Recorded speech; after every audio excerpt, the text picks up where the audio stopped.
Everyone.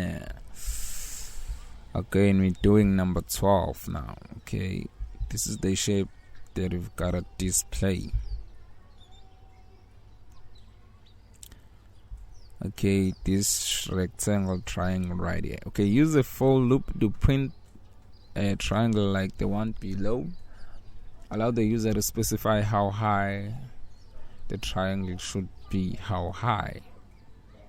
So they didn't say a thing about its wideness. Oh, matter of fact, they didn't have to. Okay, so let me take care of that. First things first, I wanna have a variable called rows, which will, everybody knows what is that stand for. Okay, so enter number of rows.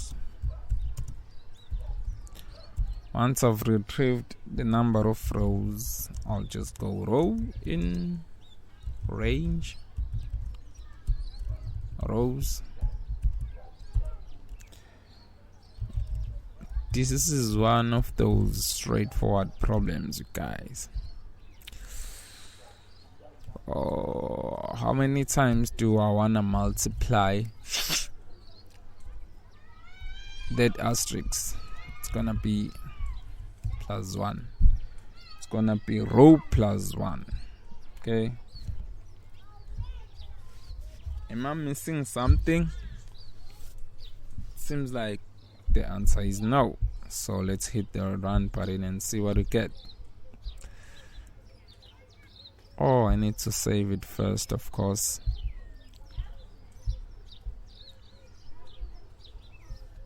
This is exercise number 12.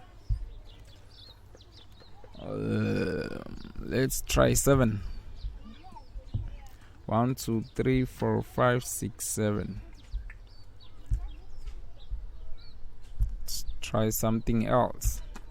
Something like 3.